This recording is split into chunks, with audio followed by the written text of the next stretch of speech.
Announcement. Honourable members, I have an announcement. In connection with the incident which occurred at the last sitting and which led to the suspension by the House of the Honourable Bulel.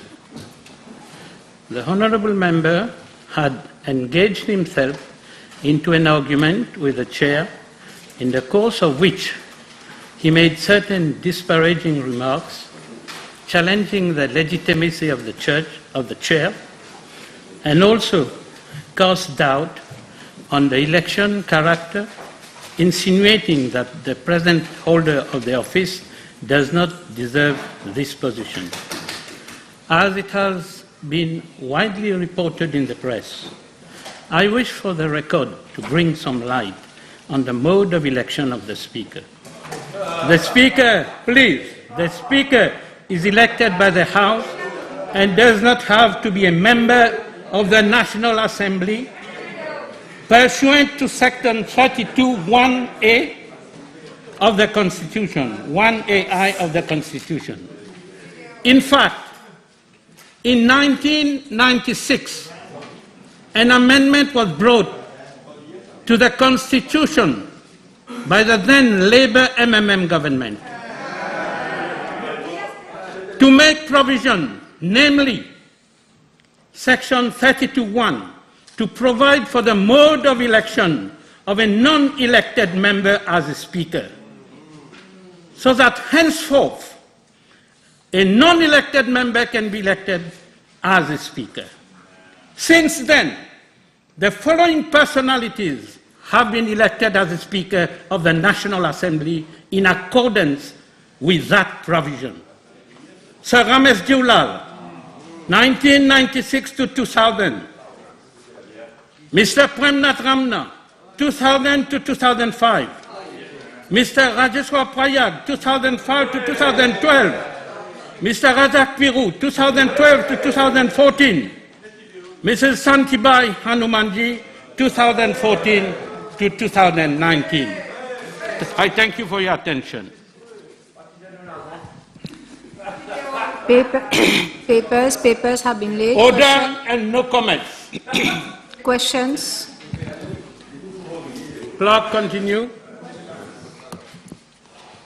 Mr. Speaker, my private notice question is addressed to the Honourable Minister of Blue Economy, Marine Resources, Fisheries and Shipping, whether in regard to the operation of a cargo vessel to service the inter-island trade between mainland Mauritius and Rodrigues, and in view of the considerable hardship caused to the Rodriguan population and economy, he will, for the benefit of the House, obtain from the Mauritius Shipping Corporation Limited information as to the reason for the delay in chartering a new vessel in the light of the following. A letter of intent for the chartering of a new vessel being issued on 12 August 2022 to Shiny Shipping and Trading Limited. B, legal clearance having been obtained. C, no responsive bid being received during a subsequent request for proposal exercise at the opening of bids on 27th October 2022. D, the MSCL board decision of 28th October 2022. And E, the special board meeting of MSCL on 16th November 2022.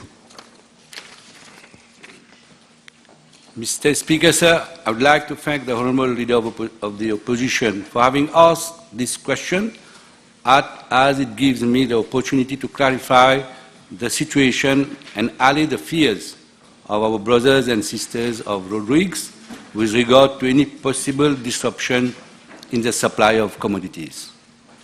The Mauritius Shipping Corporation Limited, as the national shipping line, assists government to fulfill its social obligations towards Rodrigues and Agalega by ensuring shipping connections between the islands and mainland Mauritius. Prior to 30th September 2022, the MSCL had two vessels, namely the MV Thokecha and the MV Black Rhino. The MV Mauritius Thokecha is owned by the MSCL and provides its service to Agalega mainly while the MV Black Rhino had been chartered from Mastermind Shipping Company Limited to service Rodrigues. Mr. Speaker, sir, at the very outset, I wish to inform the House that any vessel serving Rodrigues must satisfy the following parameters. Firstly, to enter Port Channel and Harbour. First, the vessel is limited by a maximum permissible draft of 6.5 meters at berth. The berth can accommodate vessel not exceeding a maximum length of 115 meters. And thirdly, the vessel has to be equipped with a bow thruster. And last, secondly, the vessel would be able to carry, this is very important, Mr. Speaker, sir, that the particular vessel should be able to carry heavy fuel oil in its bunker tanks for the account of CEB. These constraints affect the procurement exercise for chartering a vessel to service inter-island trade between Mauritius and Rodrigues. Mr. Speaker, sir, the charter party agreement for the Black Rhino expired on 30th September 2022. While the procurement exercise had started on 1st July 2022, the MSCL had made arrangements to avoid any disruption in the supply of commodities to Rodrigues. In that context, the following arrangements were made. 1. The MV Black Rhino, while sailing for its dry docking to Oman, agreed to undertake a lost voyage to Rodrigues, carrying 164 laden containers of goods on its way to Oman. Second, the MV Mauritius Tokecha was exclusively dedicated to service Rodrigues. In that context, from October to date, it has already undertaken 6 back-to-back voyages, and not less than 947 laden containers, exclusive of break bulk cargo, have been shipped. Another voyage is scheduled for tomorrow, 30th November 2022, reaching Rodrigues on 2nd of December 2022 with around 136 laden containers. It is worth noting that compared to the same period last year, we'd be shipping about 73 less laden containers. MSCL has at all times ensured that there is no hardship caused to the Rodriguan population and its economy. Despite a protest staged yesterday in front of the office of the MSCL in Rodrigues, the details of the commodities shipped to Rodrigues during the last 2 months indicate that, amongst others, 121 containers equivalent to 96,800 pockets of cement, 2,420 tons were shipped. I'm informed that at that particular point in time, there were still undelivered containers with cement in the container park. Means yesterday. Mr. Speaker, sir, on 1st July 2022, the MSCL launched an expression of interest seeking bids from shipping companies for the chartering of a multi-purpose dry cargo vessel for a period 1 year, in replacement of the MV Black Rhino. At the closing date of the EOI on 15 July, 8 bids were received and examined by an assessment committee set up by MSCL. The committee recommended that Chinese Shipping and Trading Limited be favorably considered as it was the lowest bidder and its proposed vessel met the key requirements that are essential to allow entry in the harbour of Rodrigues. In its offer, Chinese Shipping and Trading Limited had made a proposal for the chartering of 2 vessels, namely the MV Duro and the MV Black Rhino, for a cumulative period of 12 months. A non-committal letter of intent was issued by the MSCL to Chinese Shipping and Trading on 12th of August 2022 for the chartering of the MV Duro.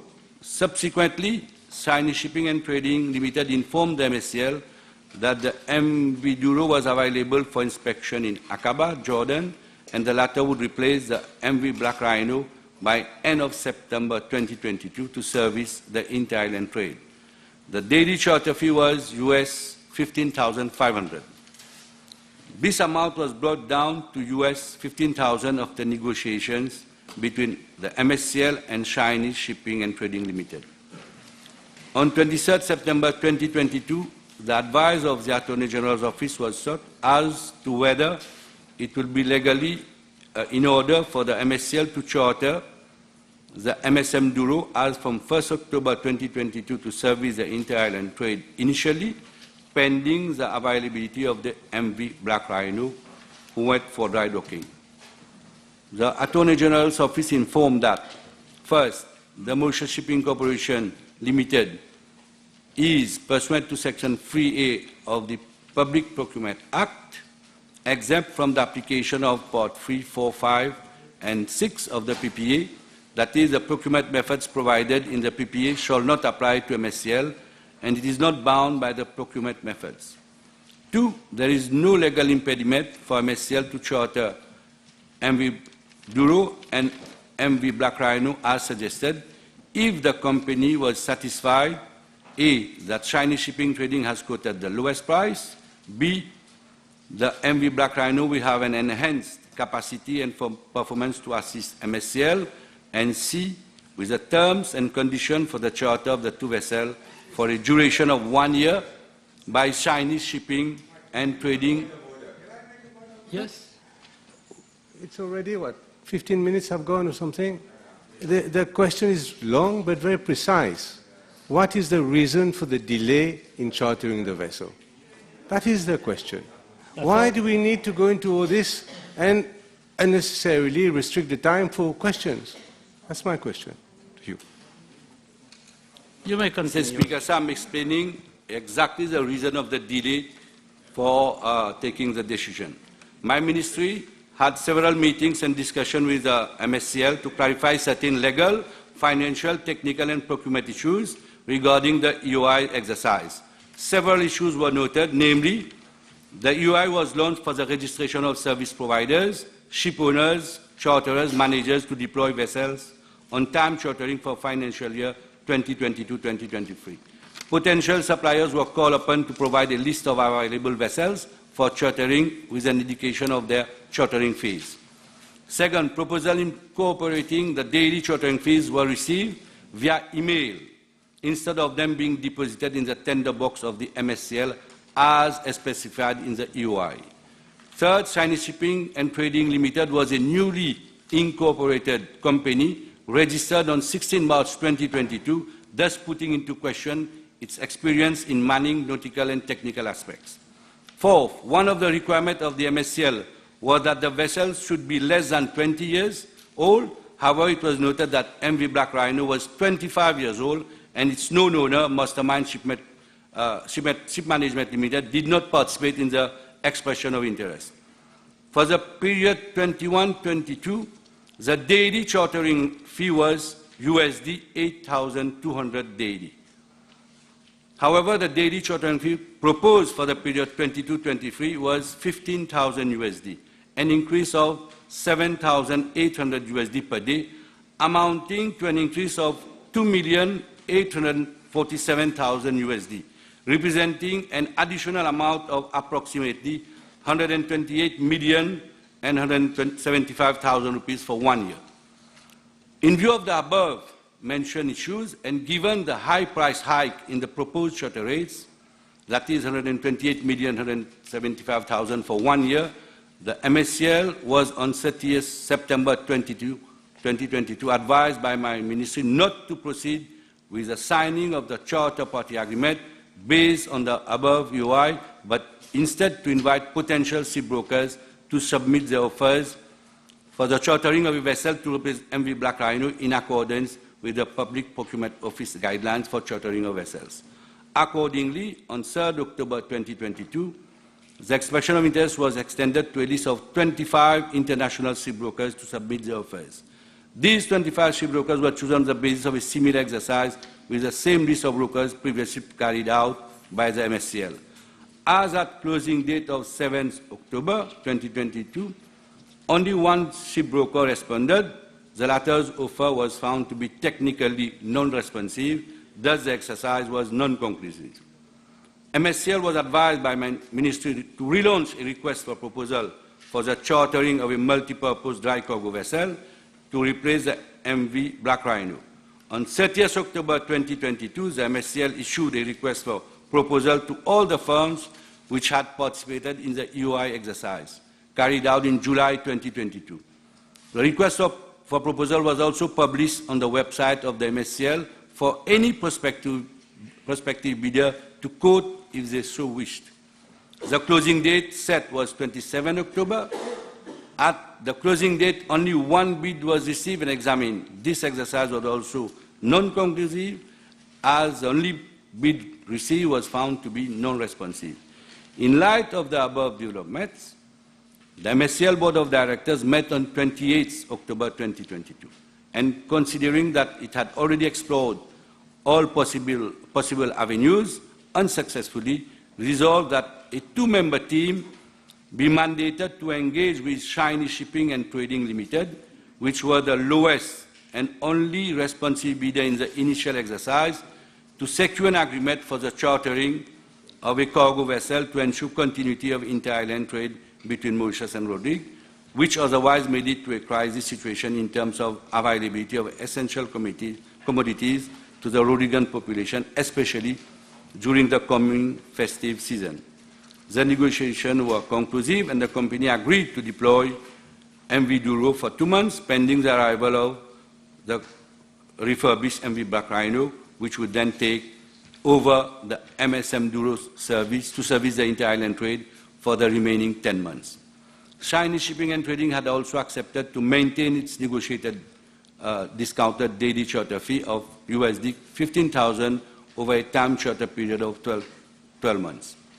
Despite the positive conclusion of negotiation with Shiny Shipping and Trading, it was still considered that the daily rate of 15,000 USD was on the high side with regard to the market trend.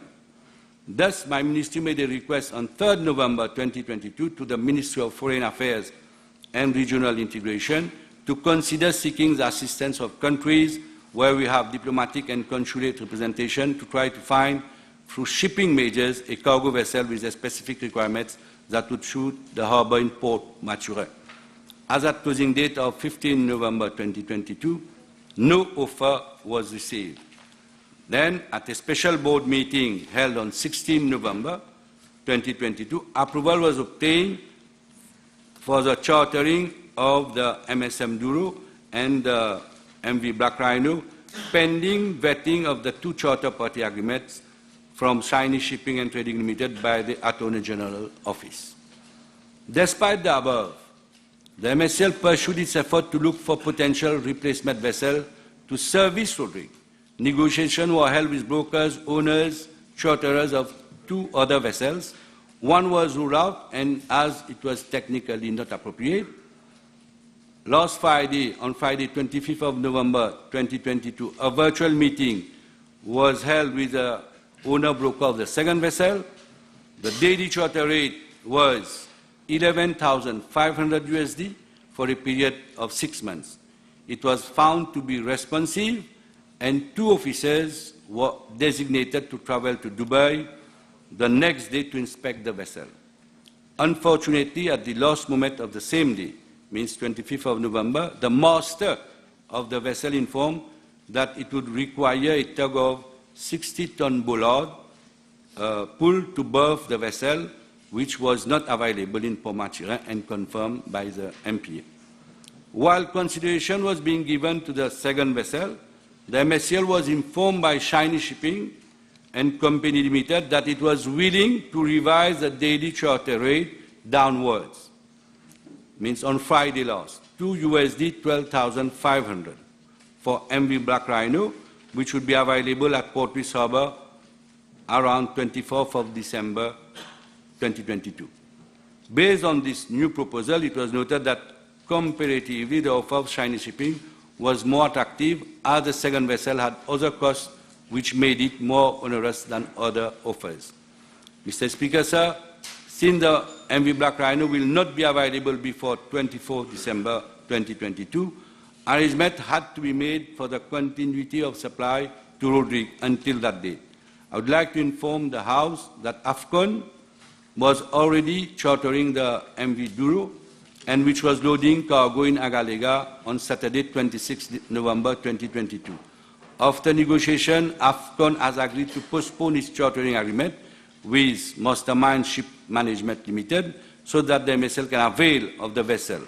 In return, MSL has agreed to put the MV Trokecha at the disposal of AFCON for the repatriation of its workers in Agalega.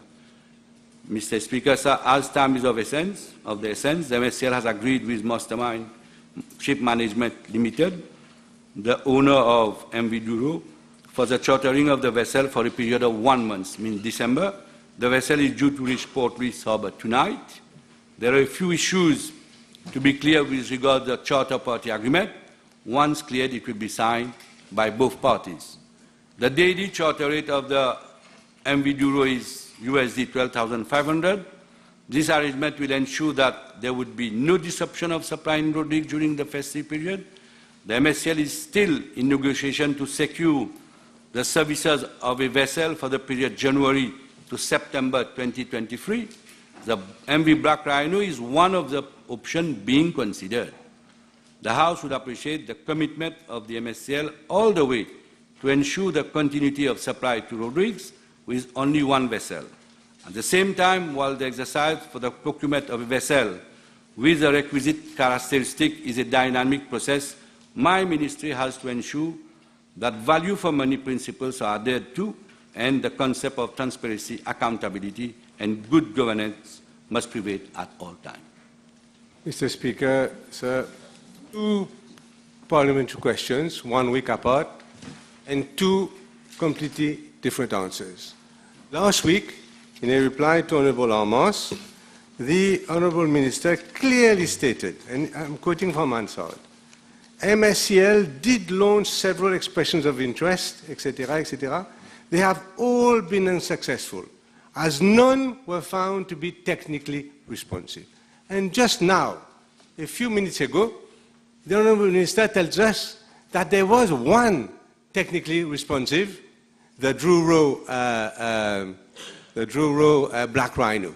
So how can you, within 1 week, tell us there's no technically responsive and there is one technically responsive 1 week later? Which is which? Mr. Speaker, sir, we all know that MV Black Rhino has been servicing Rodrigues for the past 2 years now. So Mastermind is the same owner of MV Black Rhino and MV Douro. The proposal was 15,500.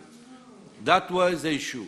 So in fact, we relaunched the EOI so many times, 2 or 3 times. But I do understand that initially being given that the price proposed by Chinese shipping was on the high side. That was the reason that we have to relaunch all the exercise.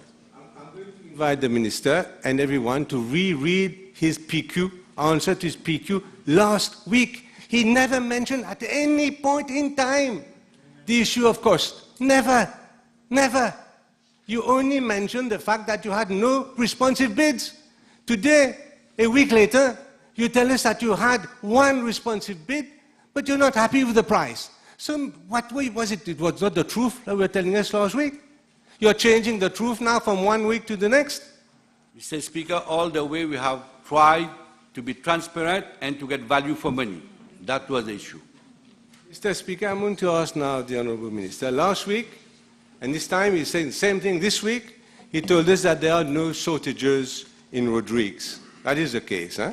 And for some reason, people decided to demonstrate.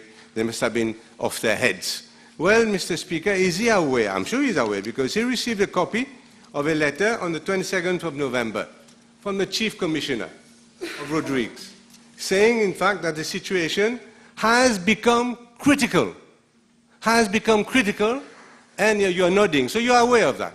Has become critical, there are shortages, there's hoarding, and it will become even worse because we're facing the peak period.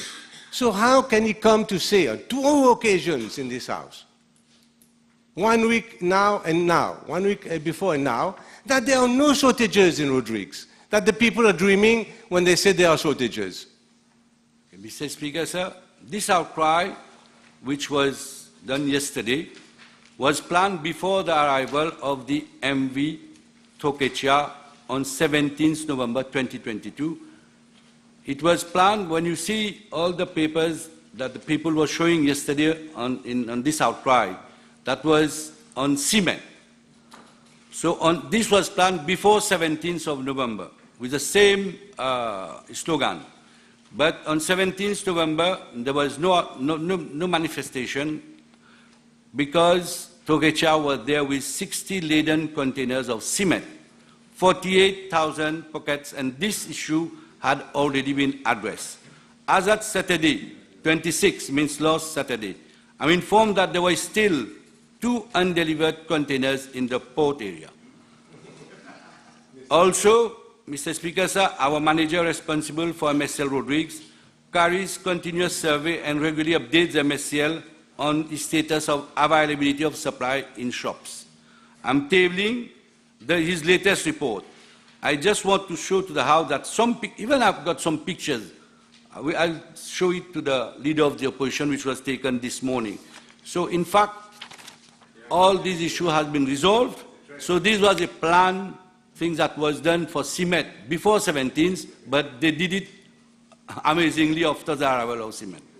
The Chief Commissioner wrote to the Prime Minister, copied to you on 22nd November, after the 17th November, mentioning cement, mentioning bottled water, crucial for the tourism industry, and mentioning shortages of other goods on the island. Now, if we are to believe you that there were no shortages, then why are you hiring the MSM Douro? Why are you hiring that ship to go for an additional trip if there are no shortages? How can you reconcile the two statements? Okay, Mr. Speaker, sir, it is obvious, it is not new. Normally, every time during the festive season, even when we had 2 vessels, there was obviously increase in the demand for road rig. This is a normal feature.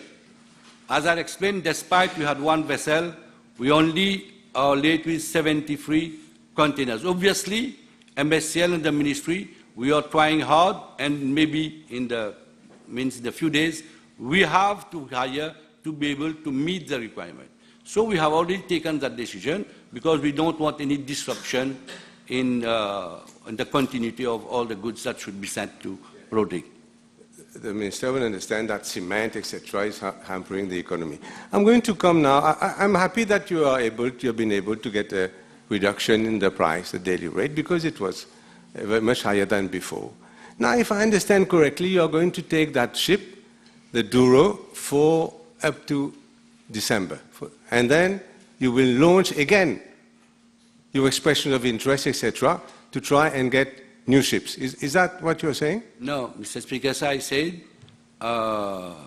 means negotiation is still on with other brokers, other owners. And Black Rhino also is one of the options. There are one-to-one negotiations you're having like this, friendly negotiations. No, are you going to go? Let me finish. No, Mr. This is friendly negotiation you're having, one-to-one, or you're going to launch a request for proposal? No. You already stated your question. Mr. Speaker, sir, there is a protocol with regard to procurement of vessel. We have to appoint a broker, and normally we deal for the brokers who contact the owners and make the offers. So this is the normal procedure, how to go with regard to chartering of vessel. You yourself said that whatever happened in July was not exact, etc., and you launched an expression of interest, and you were not happy, and you asked them again to do a request for proposal, and that was ended on 28th of October. So I'm asking you again now, are you going to go again for a request of proposal formally, as you did in October? This is a question, straight question. Mr. Speaker, sir, I think the leader of opposition, they just mentioned it.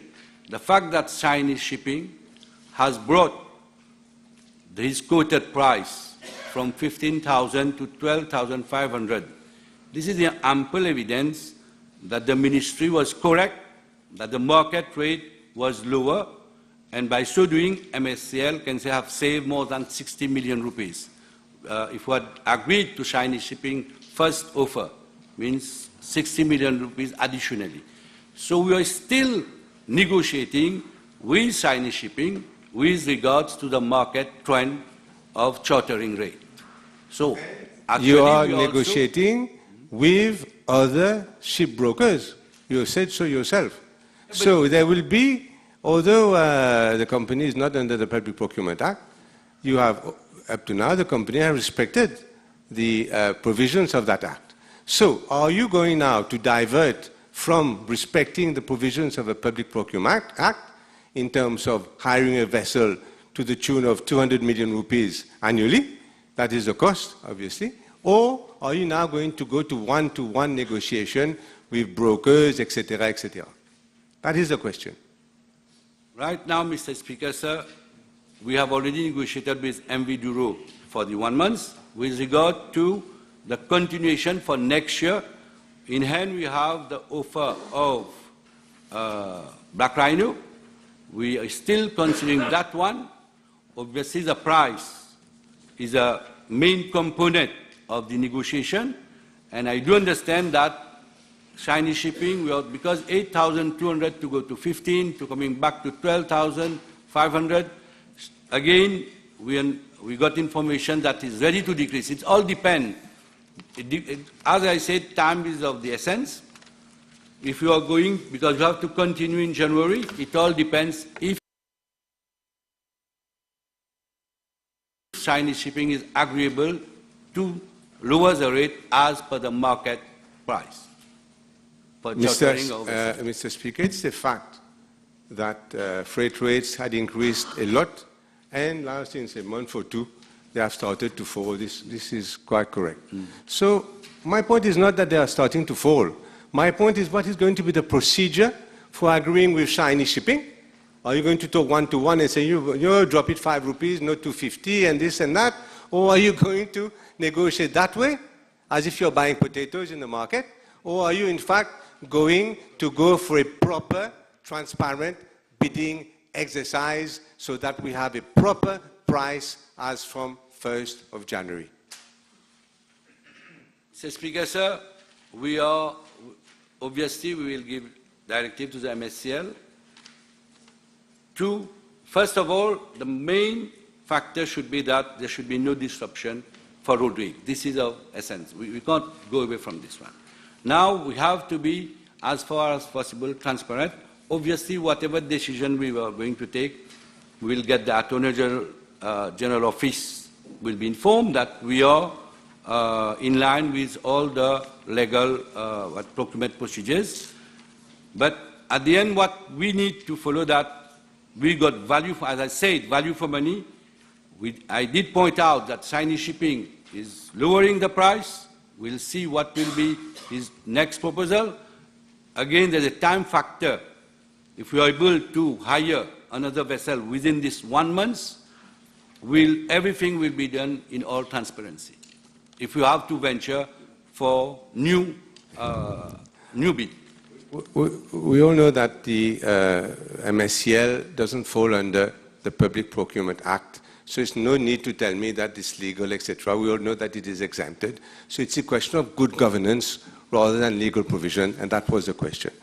Why we asked you the question, because there is, when we are talking about such a lot of money involved, there is always the temptation for funny business. And that is what my question. Now, Mr. Speaker, I want to ask the Honourable Minister concerning the actual ship that is coming in, I think, now at the end of 2023. Can you confirm now that it's going to be in Mauritius, the new ship from China, around September 2023? Yes. Mr. Speaker, sir, I did answer to this question, Honorable Leopold, with regard to the new vessel. Because of COVID, it has been delayed, but as confirmed by the yard, it's will ready by end of September 2023. Time over. Honourable members, the table had been advised that PQ 1156 will be replied by the Honourable Minister of Environment, Solid Waste Management and Climate Change. PQ B 1158 will be replied by the Honourable Minister of Finance, Economic Planning and Development. PQ 1187 and 1191 will be replied by the Honourable Prime Minister, time permitting. and that PQ 1154 and 1158 have been withdrawn. Honorable Bada. Thank you, Mr. Speaker, sir. B 1149.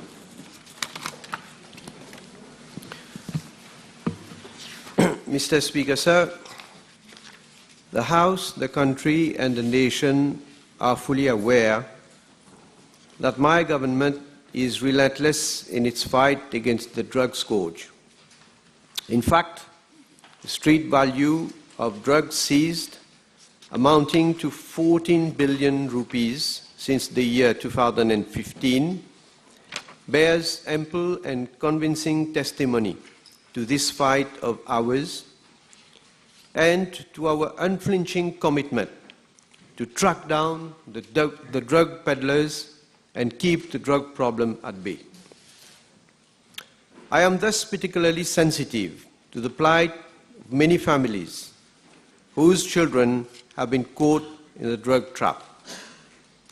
Mr. Speaker, sir, I am informed by the Commissioner of Police that since January 2019 to date, 3,598 cases relating to drug offences involving minors and young people under the age of 25 have been reported to the police. Out of these 3,598 cases, 2,964 cases continue to be under inquiry, and 634 cases have been completed, out of which 614 cases have already been lodged before the court, and the remaining 20 have been referred to the Office of the Director of Public Prosecution for advice. Mr. Speaker, sir, currently, the sentencing of the juvenile shall be in accordance with Section 62 of the Children's Act. As the House is aware, the government has taken a major policy decision with regard to people who use drugs. It is in this line that amendments have recently been brought to the Dangerous Drugs Act in view of diverting people who use drugs from the criminal justice system towards treatment and rehabilitation.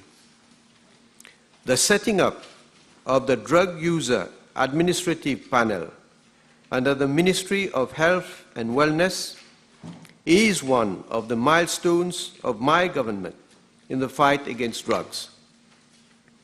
The DUAP would enable drug abusers to be diverted from the criminal justice system towards treatment and rehabilitation services to facilitate their reintegration in the mainstream society.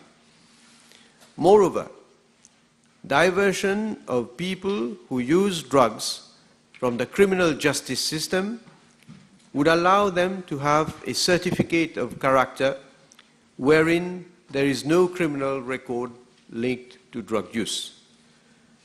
The panel would direct a drug user, whether a minor or not, to undergo the process of rehabilitation, which encompasses education, counseling, treatment, aftercare, social reintegration, or any other relevant and required therapy. It would monitor the progress of a drug user during the period of rehabilitation and recommend such other measures as may be necessary to assist a drug user to overcome his addiction to drugs. A protocol will be worked out by the Office of the Director of Public Prosecutions and Police to establish the necessary procedures and processes for referral of cases to the DUAP. The DUAP is expected to be operational by early next year. In fact, the Ministry of Health and Wellness has already started mobilizing resources in terms of infrastructure, human resources, as well as other requirements relating to the DUAP. In view of the setting up of the DUAP, the Ministry of Health and Wellness has considerably scaled up its drug addiction-related services. If required, these services will be further scaled up. Currently, there are 14 different treatment and rehabilitation service centers to cater for people who use drugs, namely 5 addiction treatment units, 1 in each of the 5 health regions, 5 daycare treatment and rehabilitation centers, 2 residential treatment and rehabilitation centers, 1 residential detoxification center, and 1 dedicated center for minors and young people. The Nenufar Center, which was set up in August 2018 at Long Mountain Hospital with a bed capacity of 10, caters for minors and young people who use drugs. Patients who are admitted at the Nenufar Center are mainly those who have consumed synthetic drugs, cannabis, and/or heroin. Counseling services and activities and psychosocial support are carried out by a multidisciplinary team comprising psychiatrists, psychologists, doctors, nursing officers, and social workers from NGOs. Minors and young people are referred to the center by the addiction treatment units of the Ministry of Health and Wellness, by general practitioners of the private sector, by NGOs, or even self-reference or accompanied by relatives.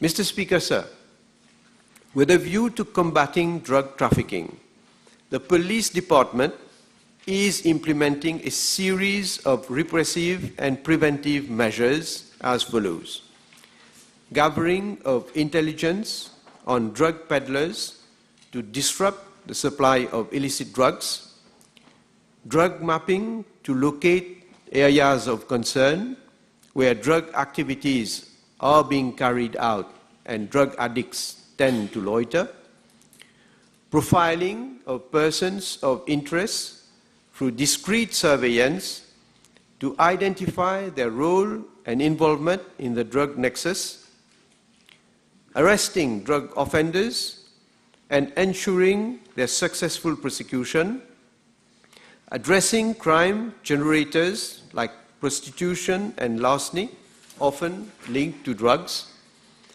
conducting targeted operations in hotspots in its adjoining areas, and since the past few months, the ADSU is conducting regular crackdown operations island-wide and increasing the operational effectiveness of the ADSU in terms of vehicles and manpower, and ADSU personnel have also been provided with training and sophisticated equipment to enhance their operational capabilities.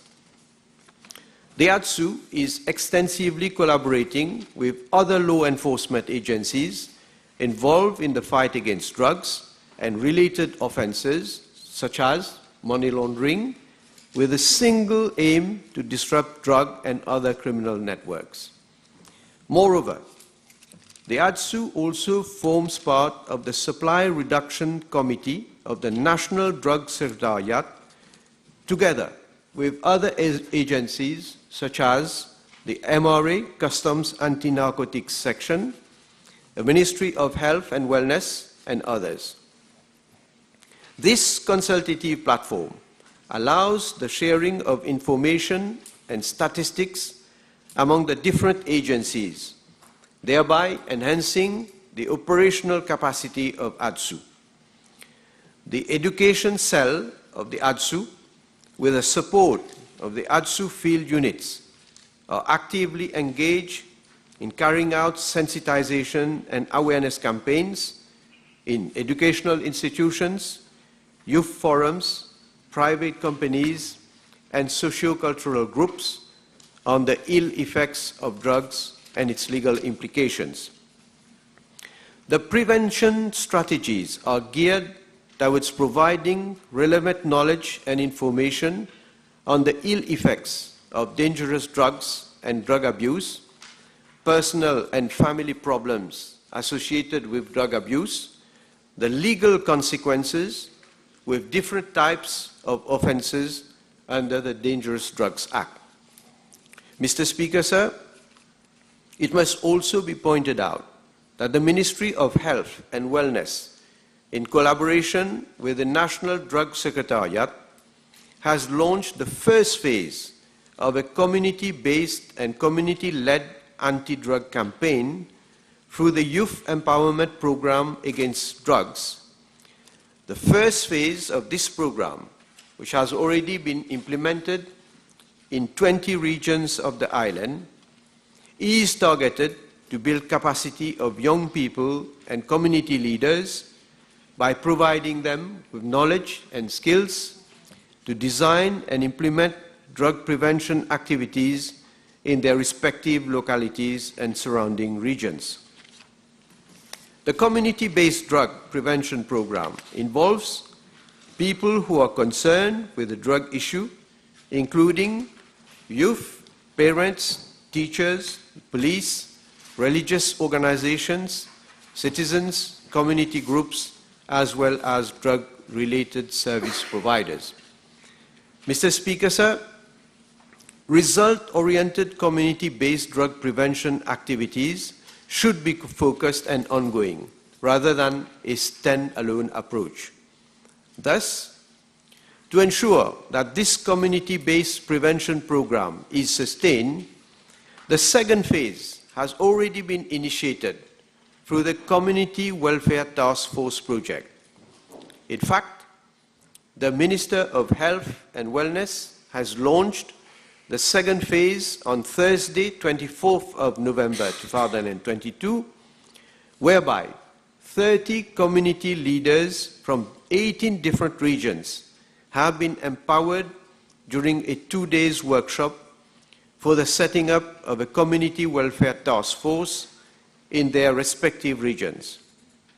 And it is expected that this community welfare task force, with the support of existing NGOs, the Ministry of Youth, Empowerment, Sports and Recreation, and the Ministry of Health and Wellness, amongst others, will become actively involved in the primary prevention against drugs.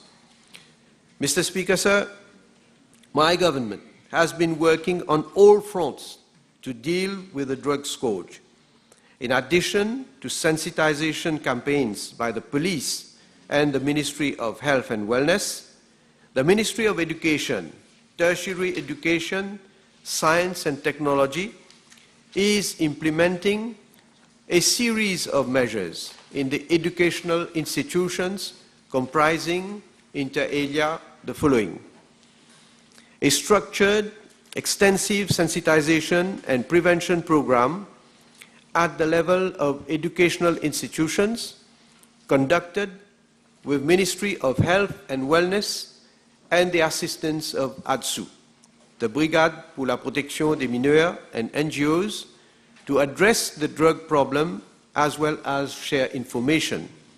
A total of 1,246 sensitization sessions have been held from 2019 to 2022. An evidence-based drug use prevention program known as the Get Connected program, which is in line with the international standards for drug use prevention, as well as the National Drug Control Master Plan 2019-2023, has been introduced in the secondary schools across the island. The program uses a life skills concept model with the aim to deter tobacco, alcohol, and drug initiation amongst adolescents. An introduction of the Rebound program, which is a drug use prevention program for students aged 14 to 25 years to achieve long-term effects in contrast to quick fix attempts. Its goals include cognitive, developmental, and environmental dimension. Regular patrols and surveillances are effected by relevant authorities in high-risk schools. Cameras have been installed in 75 primary schools and 82 secondary schools at strategic points to identify irregular activities. A protocol has been put in place to act as a guideline for management to handle a case whereby a student is caught in possession of a suspected illicit substance. This protocol also advocates close monitoring and follow-up at the level of the school, including pastoral care and support from educational psychologists. The Ministry is currently working on a policy framework for drug-free schools. A provision in the National Curriculum Framework for both primary and secondary subsectors to integrate drug abuse prevention within the curricula, and setting up of a Health and Wellness Directorate to look into the drug use prevention in schools, amongst other roles and responsibilities, and revisiting the school health clubs to better address health issues. Mr. Speaker, sir, the Ministry of Youth Empowerment, Sports and Recreation has conducted various campaigns and sensitization programs targeting minors and young people under 25 years with a view to enabling our youth to resist peer pressure to indulge in substance abuse. These measures include, inter alia, the following: collaboration with the Community Anti-Drug Coalitions of America to reduce drug demand in Mauritius in terms of facilitation and liaison with young people in the community, organization of Line-Up, Live Up program in 2020, which combines life skills training and sports activities to sensitize around 400 vulnerable young people, as well as inmates of the Rehabilitation Youth Center and the Correctional Youth Center against drug use.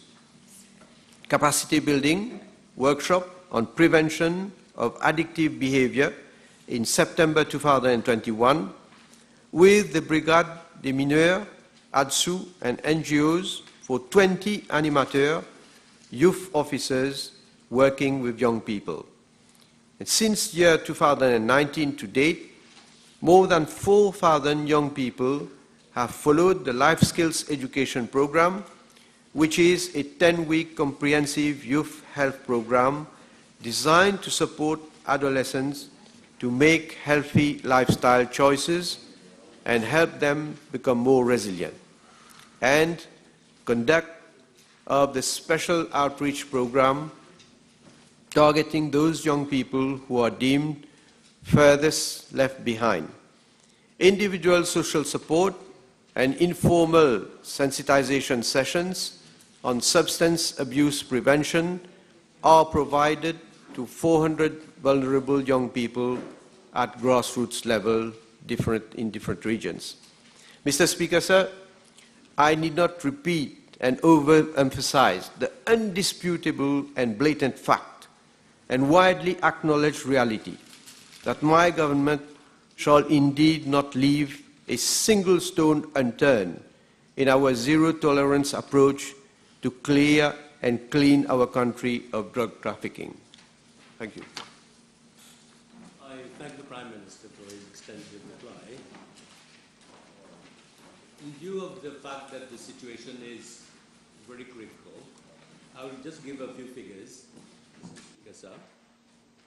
In 2021, il n'y a eu que 2 condamnés pour importation d'héroïne, 2 pour ganja, 0 pour drogue synthétique et 3 pour autres drogues.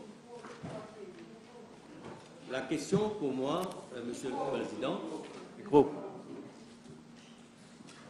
out of 2,964 cases which have been mentioned by the Prime Minister, inquiries have been completed in 634 cases, that is about 20%. May I ask the Prime Minister, what are the reasons why only 20% of the inquiries have been completed so far? Well, Mr. Speaker, sir, the honourable member should know, and being himself a lawyer, that these inquiries do take some time.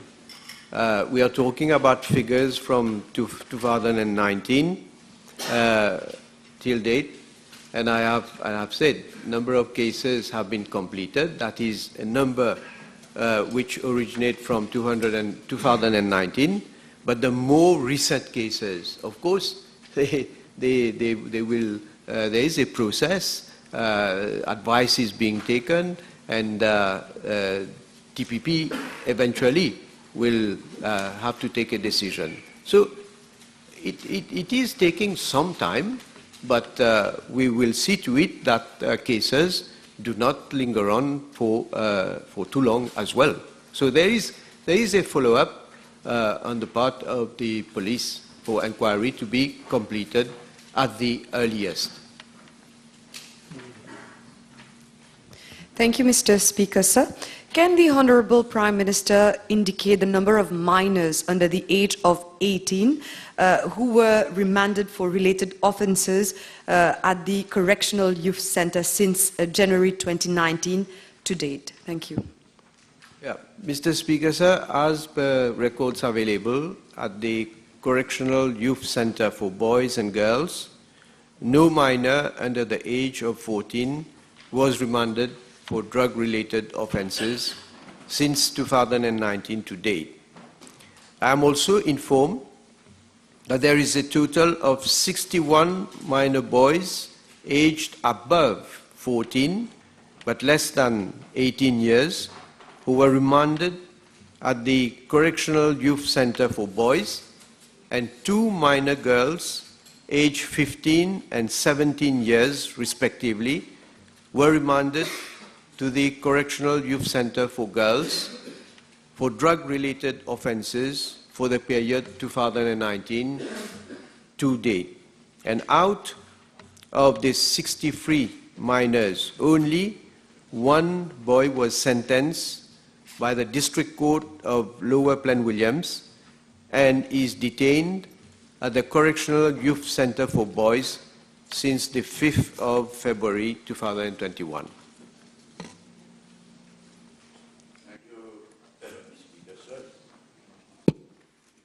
Can the Honourable Prime Minister provide information on the value of drug sales from 2019 to date? Yeah, well, Mr. Speaker, sir, in my answer I gave from 2015 to date the value of drugs seized amounting to 14 billion rupees. And I have the figure also for the value of drugs seized from 2019 to date, which amounts to 8.5 billion rupees. So again, this is ample testimony of our relentless fight against drugs, and I think it's good to try to imagine what chaotic situation could have prevailed in the country on the health and on the social fronts if those drugs would have been able to enter, in fact, our community, and obviously would have been consumed by people. Thank you, Mr. Speaker. The situation is horrendous. We have 60,000 people using synthetic drugs, Mr. Speaker. May I ask the Honourable Prime Minister whether he is aware that addiction is starting at a lower age now, and we had people going for disintoxication at the age of 14. And drug barons are using children as vigils, jockeys, at the entrance of drug territories to scrutinize people coming for drugs or otherwise. May I ask the Honorable Prime Minister whether the police is aware of this and whether there have been cases where the drug barons have been charged with child abuse for using children for their trade? Yeah, Mr. Speaker, sir, whenever the police will carry out an investigation, obviously all those who are involved in one way or the other, including what the Honourable Member is saying by using minors or young persons, of course they will be taken to task because the inquiry will reveal any offence that has been committed by those people. Now, the Honourable Member is saying that the situation is horrendous. I think I need to rafraîchir la mémoire de l'honorable membre aussi, quand il faisait partie du même équipe. Hein, il disait la même chose aussi. J'espère qu'aujourd'hui, il ne renie pas ce qu'il avait dit auparavant, parce que quand on était ensemble, il avait dit que the situation is horrendous, and rightly so at that time. It was horrendous, because and we quoted those reports that were published by the United Nations, the International Narcotics Control Board, in 2009. I hope you do remember, in press conferences, when we were sitting together, and you were saying that the Labour Party was not, in fact, I can quote the exact words, and the words that I still use today, that they were closing their eyes to the obvious, that they were tolerating those drug traffickers, and we quoted, if you can remember, we quoted this report of 2009, and I quote what was said in this report, that there is evidence of an increase in the smuggling of heroin to the islands of the Indian Ocean, particularly Mauritius. Opiates from India and Pakistan are smuggled into Mozambique and then South Africa, and from South Africa into Europe, as well as into East African countries, notably Mauritius and Seychelles. Mauritius, Honorable Nando Buddha, if you can also listen to what I'm saying, because I hope you will remember, we emphasized on what was said in this report. Mauritius now has one of the highest levels of opiate abuse in Africa, a spillover effect of the heroin trafficking in that country.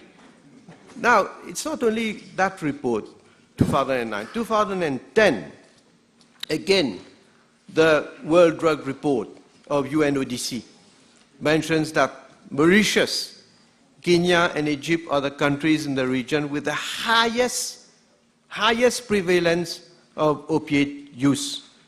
Mauritius has also high prevalence of injecting drug use and a concentrated HIV epidemic among those users. And we quoted also the report of 2012, again, where heroin abuse is increasing as well, notably in Mauritius. So, of course, that doesn't mean to say, and I can quote other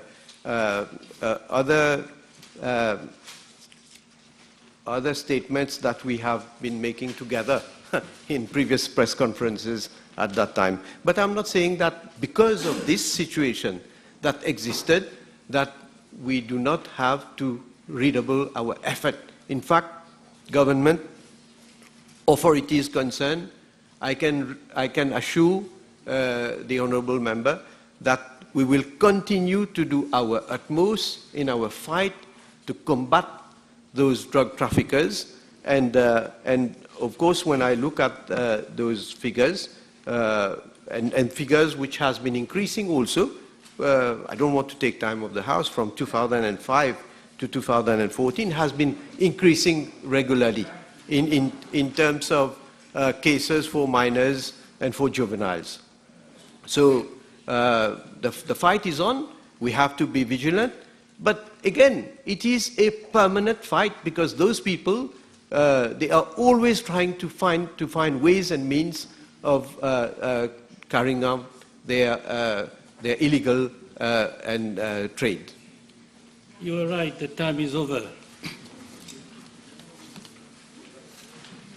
Remember, the table had been advised that PQ B1167 would be replied by the Vice Prime Minister, Minister of Local Government and Disaster Risk Management.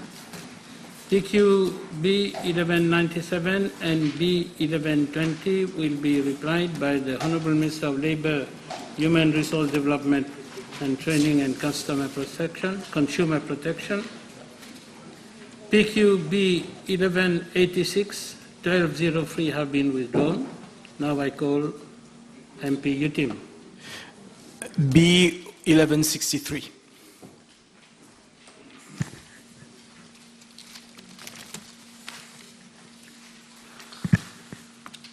Mr. Speaker, sir, on the outset I wish to inform the House that non-revenue water is a matter of concern for all water utility bodies worldwide. There is no single definition of non-revenue water that is internationally accepted.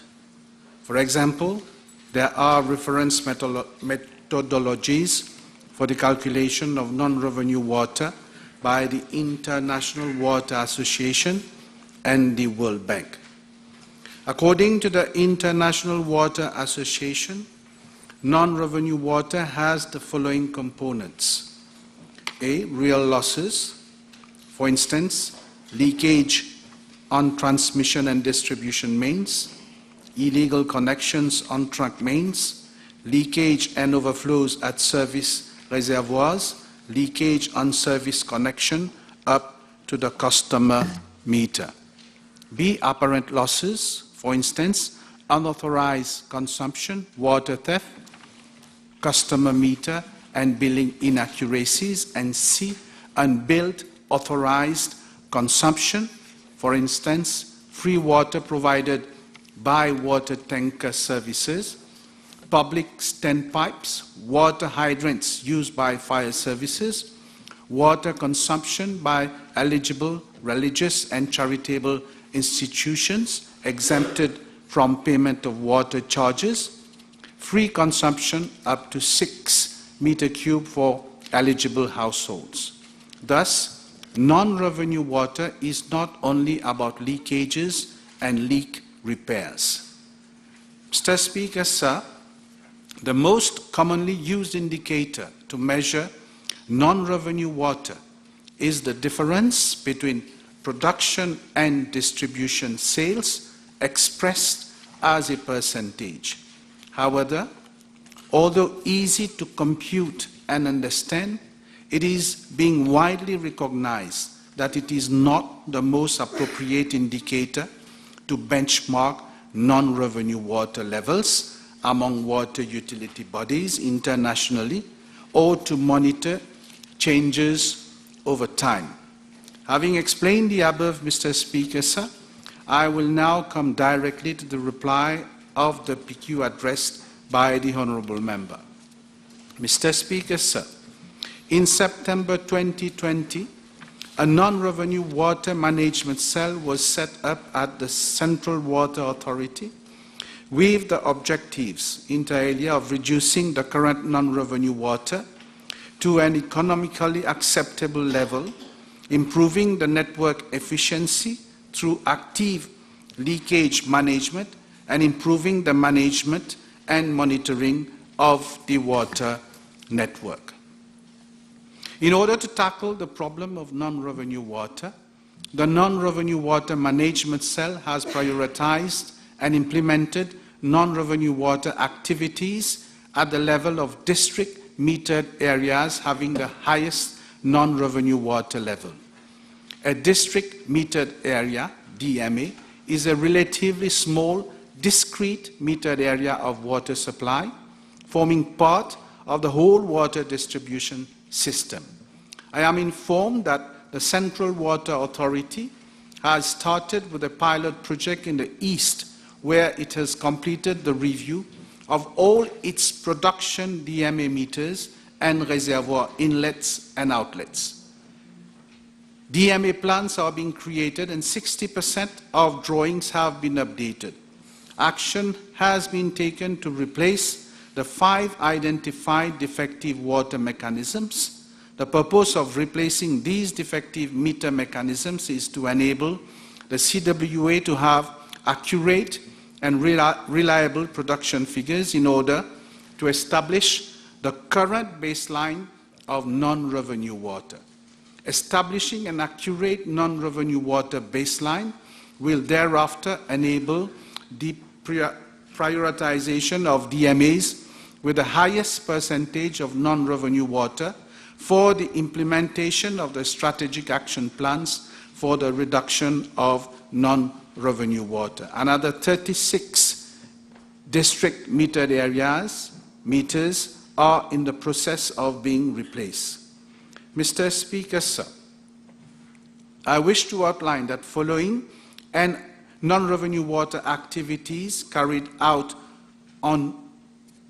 at one DMA from outlet Melrose Reservoir to Morcellement Sans Souci, including active leak detection exercise, the non-revenue water baseline set in April 2022 at 43% has been monitored and found to be 36% as at end October 2022.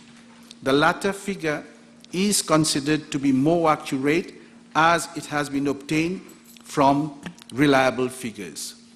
I am also informed, Mr. Speaker, sir, that another action taken by the Central Water Authority has been the procurement of additional equipment for water leakage detection to carry out step tests and active leakage control all over the island in view to reduce physical losses as part of the non-revenue water reduction activities. Mr. Speaker, sir, the Central Water Authority has a potable water distribution network with a total length of 5,246 kilometers. In many regions, the network is old and obsolete with an inadequate carrying capacity coupled with frequent leakages and pipe bursts. It is considered that the network stands to be replaced in several areas around the island.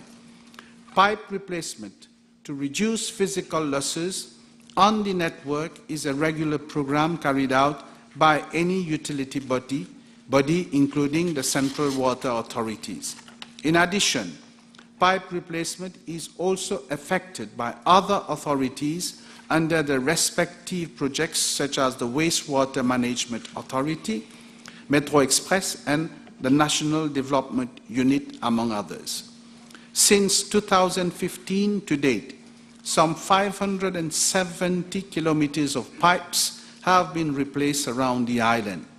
The Central Water Authority alone has invested around 4.56 billion rupees in pipe replacement over the above-mentioned period. There has been slower progress in the past 2 years due to the COVID-19 pandemic, disruptions in the production and supply chains, rising prices of materials and freight. Mr. Speaker, sir, with a view to reducing apparent and generally commercial losses, the Central Water Authority had embarked on a continuous program of replacement of defective consumer meters. From the 1st October 2021 to date, some 44,140 defective meters have been replaced, yielding an additional yearly revenue of 47 million rupees. This program will be pursued. Moreover, with a view to digitalizing the operations of the Central Water Authority, the authority has embarked on the development of a comprehensive telemetry system covering all water production, transmission, and storage facilities, and centralizing basic operational data at a control center. A final design report has already been submitted, vetted, and found to be in order by the Central Water Authority.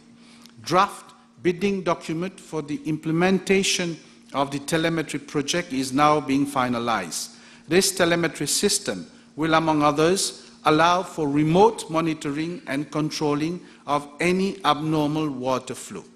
In addition, CWA is also working on the appointment of a transaction advisor in respect of a build, operate, transfer project, which will include, among others, the installation of domestic smart meters across the island. Funds have already been provided in the estimates 2022-2023 for same.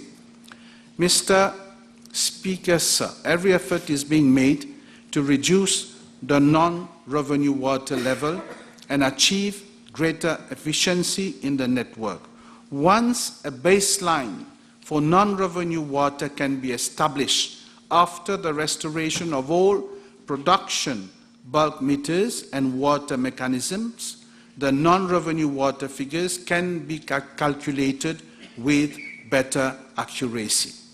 I am informed that the Central Water Authority is also envisaging to compute the infrastructure leakage index, which will provide a more reliable picture of real losses on the network.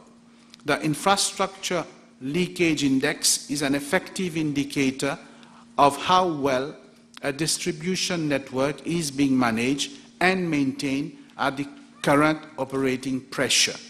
Real losses in terms of liters per connection per day will also be calculated subsequently to determine annual real losses compared to unavoidable real losses. These are best practice key performance indicators for water supply services advocated by the International Water Association. I thank you, Mr. Speaker, sir. In April 2018, I asked the question about what was the level of non-revenue water, and the answer was 60%. In August 2020, the Honourable Minister stated that the international trend is below 25%. And earlier this year, in May 2020, the same Honourable Minister again stated that non-revenue water is 60%. And now, the Honourable Minister is telling us that every effort has been done.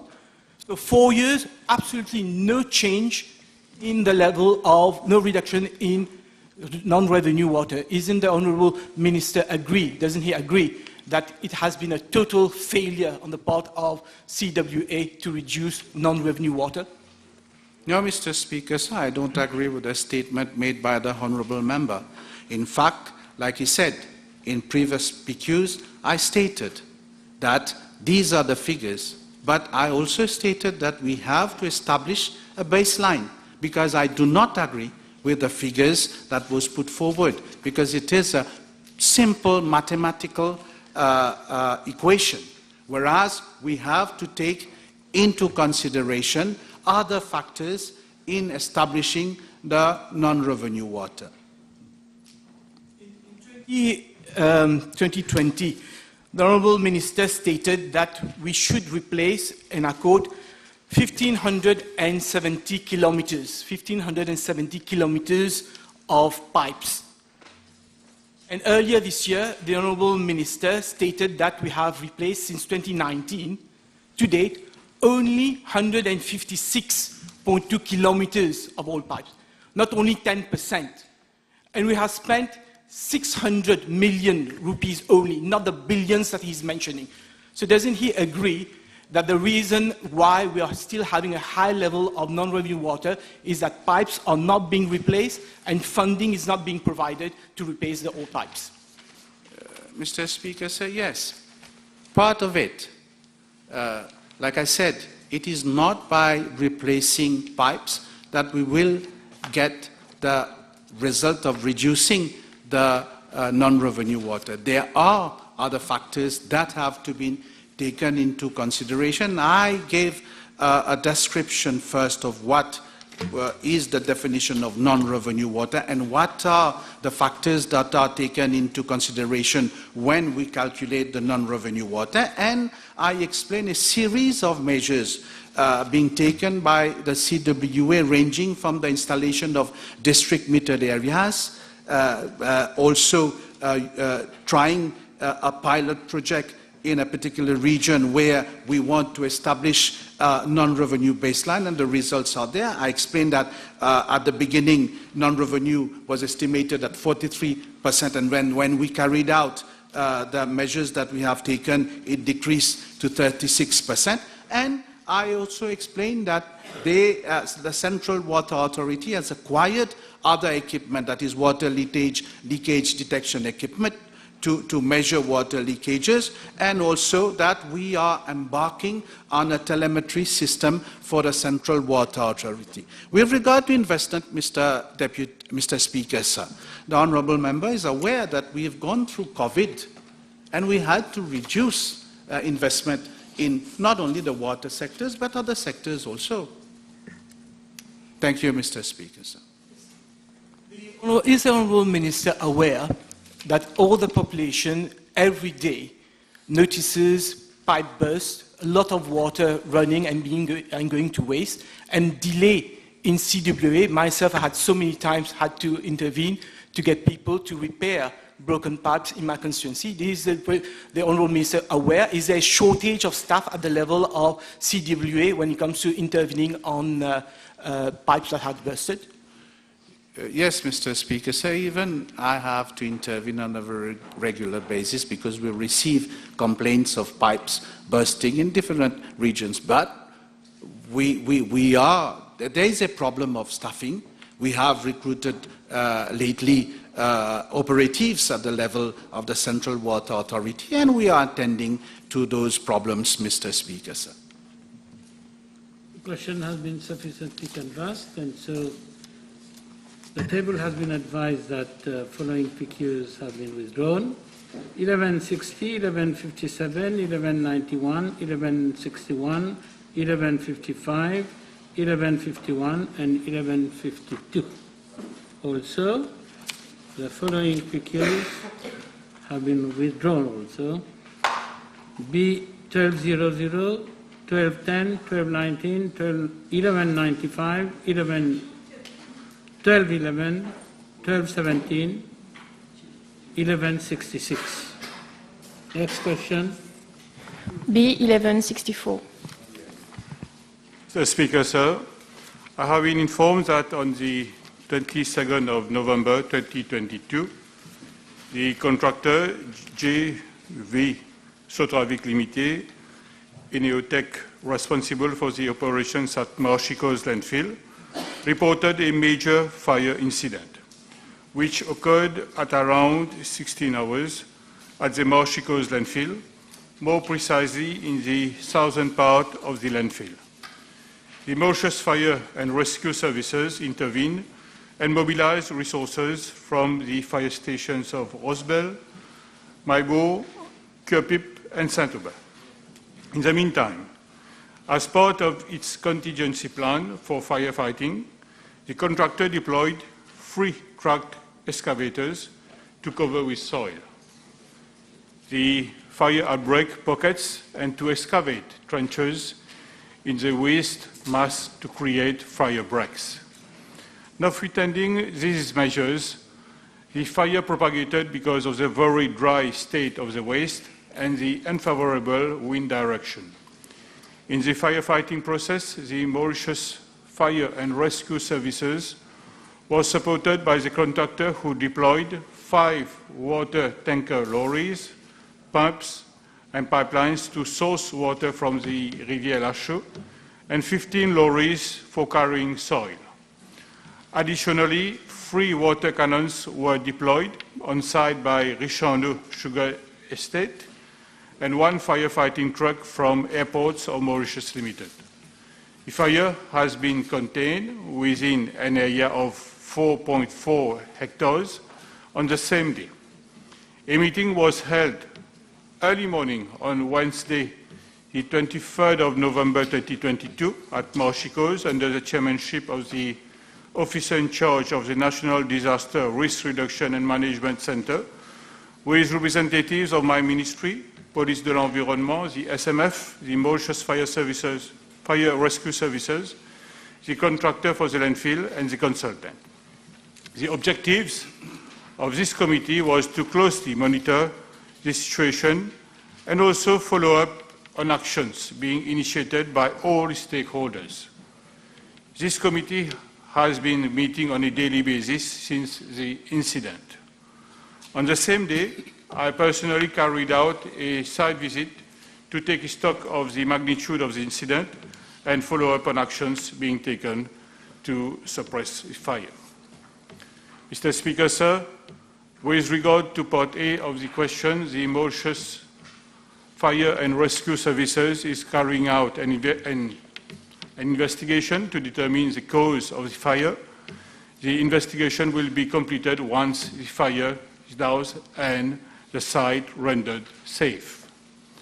Mr. Speaker, sir, regarding part B, both quantitative and qualitative air monitoring are being undertaken in the surrounding region by my ministry, as from the day of the fire outbreak.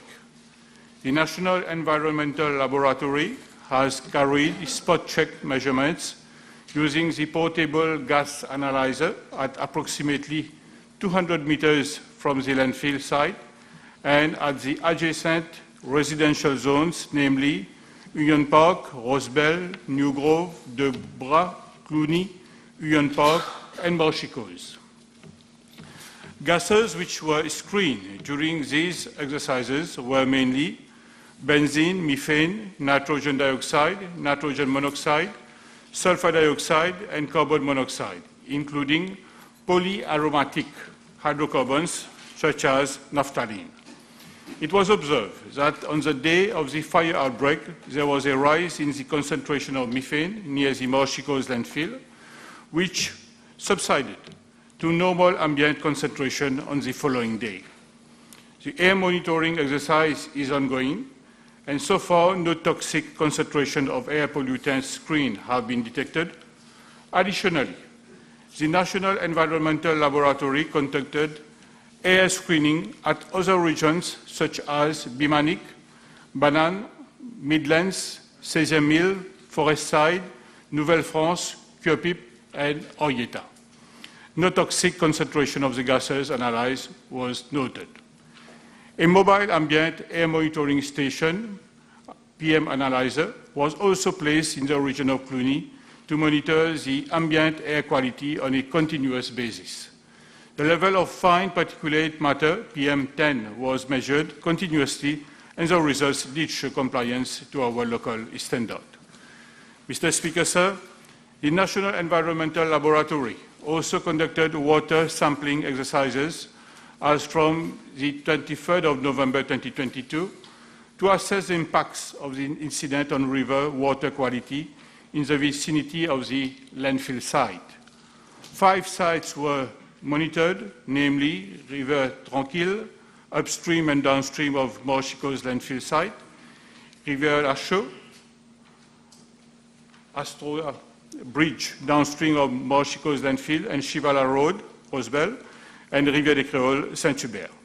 Results from latest water sampling conducted on the 27th of November 2022 showed that water quality from these rivers were compliant with guidelines for inland surface water quality, except for pH and dissolved oxygen for Rivulet Tranquille. This is, however, attributed to the usual low water level and low flow in Rivulet Tranquille at the time of sampling and not related to the fire outbreak.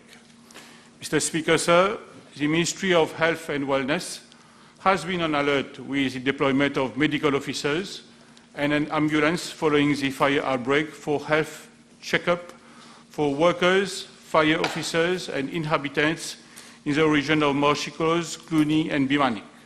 As at date, I am informed that no casualty has been reported as the Ministry of Health and Wellness. Health checkup arrangements have been made at other places as and when required. Moreover, a fast-track corridor has been provided at the Rosebell Hospital for inhabitants of the region.